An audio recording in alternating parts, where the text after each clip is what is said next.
নম্বর, আমাদের screening committee আমাদের যেটা তৈরি করে দেওয়া হয়েছে, সেই কমিটির একটি ভোট হয়েছে যে এই স্ক্রিনিং কমিটিটা কারা কারা মান্যতা দিচ্ছেন বা কারা কারা সমর্থন করছেন। প্রথমে আমি বলি, আমাদের যারা কমিটি মেম্বার আছেন, শ্রীকান্ত মহতাব, রানে, উইন্ডোজ, ফিরদৌসুল হাসান, শতদীপ সাহা, রাজকুমার দামানি, পঙ্কজ লাডিয়া, ঋতুপর্ণা সেনগুপ্ত, রানা সরকার, স্বরূপ বিশ্বাস, জয়দীপ মুখার্জি। এরা প্রত্যেকেই এই স্ক্রিনিং কমিটিকে সমর্থন করেছেন এবং তার ডিসিশনকে এরা সমর্থন করেছেন এবং মেনে নিয়েছেন। দেব অধিকারী, তিনি আমাদের স্ক্রিনিং কমিটির সমর্থনে নেই। এরপরে যারা যারা আমাদের স্পেশাল ইনভাইটিস ছিলেন এবং রেসপেক্টেড মানুষজন ছিলেন আজকে এই কমিটিতে, সেখানে প্রসেনজিৎ চ্যাটার্জি, ক্যামেলিয়া নবীন চোখানি, সুভাষ সেন, ঋতব্রত, সরোজ মুখার্জি, সমীরণ দাস, এরা প্রত্যেকেই স্টেক হোল্ডার এবং এরা প্রত্যেকেই আমাদের এই কমিটিকে সমর্থন করেছেন এবং তার ডিসিশনকে সমর্থন করেছেন এবং মেনে নিয়েছেন।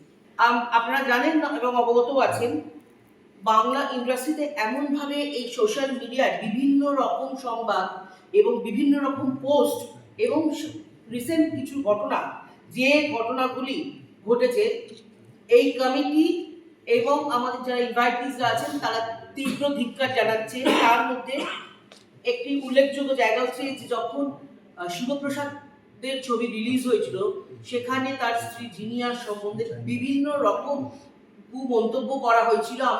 আমার মনে হয় না সবার সামনে সেই শব্দটা উচ্চারণ করতে আমি পারবো।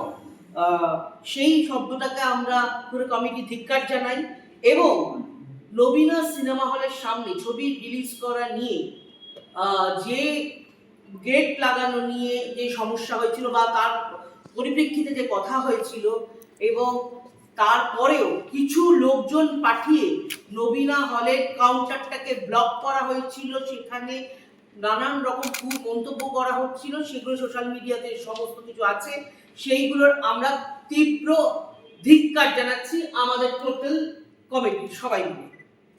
4 নম্বর, কিছু বলবো না, কোনো একজন মেম্বার তিনি তার সুন্দর একটি বক্তব্য পেশ করেছেন মিডিয়াকে, যে তার মনে হয়েছে এই যে নতুন যারা প্রযোজক আসছেন এবং পরিচালক আসছেন তাদেরকেও প্রাইম ডেতে সুযোগ করে দেওয়া উচিত, নালে আজকে যদি পুরনোরা বা সবাই যারা স্টেক হোল্ডার্স আছেন, যারা এত বছর ধরে ইন্ডাস্ট্রিতে কাজ করে চলেছেন, তারাই যদি সুযোগ পায় তাহলে হয়তো নতুন প্রযোজকরা আসতে ভয় পাবে। আমরা পুরো কমিটি থেকে সেটা স্বাগত জানাচ্ছি এবং আমরা সবাই একটাই কথা বলছি যে এই যে যিনি এই বক্তব্যটি বলেছেন, আমি বলবো যে তিনি একজন সেলিব্রিটি এবং বড় বাপের মানুষ এবং ইন্ডাস্ট্রি একটা পার্ট তিনি ধরে থাকেন। Charity begins from the home. আমি বলবো যে এইসব মানুষরা তাদের নিজেদের প্রাইম ডেটা সরে গিয়ে এই নতুন প্রযোজকদের জায়গা করে দিক, তাহলে আমার মনে হয় তার কথাটা যুক্তিযুক্ত হবে। ফ্যান ক্লাব কালচারটা খুব ভালো, ফ্যান থাকতেই পারে, ফলোয়ার থাকতেই পারে, এটা তো একটা হয়। আমরা অনেকে ফুটবল ভালোবাসি, আমি পেলের ফ্যান বা ফলোয়ার, এক একজন সিনেমার ফলোয়ার হতেই পারে। কিন্তু যেটা সোশ্যাল মিডিয়ায় যারা আজকে আমাদের যারা ইন্ডাস্ট্রি অ্যাক্টর বলুন, প্রডিউসার বা ডিরেক্টরস বলুন, তাদের এবং তাদের পরিবার যেভাবে নক্কারজনক আক্রমণ করছে, খুবই খারাপ। তারা আমরা তীব্র ধিক্কার জানাচ্ছি। অলরেডি আপনি জানেন আমাদের স্বনামধন্য পরিচালক, প্রযোজক এবং অভিনেতা শিবপ্রসাদ মুখোপাধ্যায় পরিবার সম্বন্ধে এবং তার বাচ্চাকে হুমকি দেওয়া হয়েছে মেরে ফেলে। উনি স্পেসিফিক এখনো পর্যন্ত প্রায় 6টা এফআইআর করেছেন, আমাদের ক্রাইম সেকশনেও করেছেন। আমরা খুব শিগগিরই আজকে সিদ্ধান্ত নিয়েছি, আমি অনারেবল চেয়ারম্যানকে বলবো এটা বলার জন্য যে আমরা খুব শিগগিরই আমাদের ইন্ডাস্ট্রিতে একটা প্রতিনিধি দল, সমস্ত ডিরেক্টর, অ্যাক্টর, প্রডিউসার্স, ফেডারেশন সবাই মিলে আমরা অনারেবল সিপি অফ কলকাতার কাছে যাচ্ছি এবং এই বিষয়টি গুরুত্ব দিয়ে দেখার জন্য এবং যারা দোষী বা যারা এই হুমকি দিয়েছেন তাদের ইমিডিয়েট অ্যারেস্ট করার জন্য আমরা তার কাছে আবেদন করব এবং আমরা খুবই শিগগিরই একটি প্রতিনিধি দল যাচ্ছে। আমি শ্রীকান্ত মহতাকে বলে এই বিষয়টি বলব। আজকের দিনে সোশ্যাল মিডিয়া বা ডিজিটাল ইলেকট্রনিক্সের যে যুগ আছে, তাতে আমরা যে কোনো সিনেমা রিলিজ করা হোক বা তার যে কোনো প্রচার ক্ষেত্রে একটা খুব সোশ্যাল মিডিয়ার ভূমিকা আছে বা ডিজিটাল টেকনোলজির ভূমিকা আছে।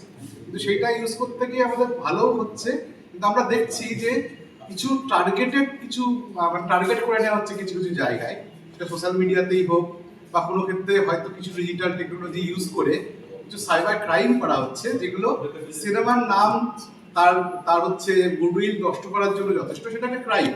আমরা তো আজকে আলোচনা করেছি এটা নিয়ে, যে এটা কাউকে একটা থ্রেট করাই হোক, কাউকে হুমকি দেওয়াই হোক বা অন্য কোনো পাইরেসি করে দেওয়াই হোক, এই যে সমস্ত পুরো বিষয়টা নিয়ে আমাদের ইন্ডাস্ট্রির সবাই, স্ক্রিনিং কমিটি এবং তার বাইরেও যারা আছে, দরকার হলে প্রডিউসার, অভিনেতা, অভিনেত্রী, ডিরেক্টর, ফেডারেশন, টেকনিশিয়ান, সবাই মিলে আমরা জয়েন্টলি এরপর থেকে মুভ করবো। ফিল্ম ইন্ডাস্ট্রি এবং বাংলা ফিল্ম ইন্ডাস্ট্রির সঙ্গে যারা আমরা যুক্ত, তারা এখানে যারা কাজ করছি, আমরা ইনফ্যাক্ট আমাদের যারা মিডিয়ার বন্ধুরাও রয়েছেন, আমরা সবাই একটা জিনিসই চাই, সেটা হচ্ছে সম্মান।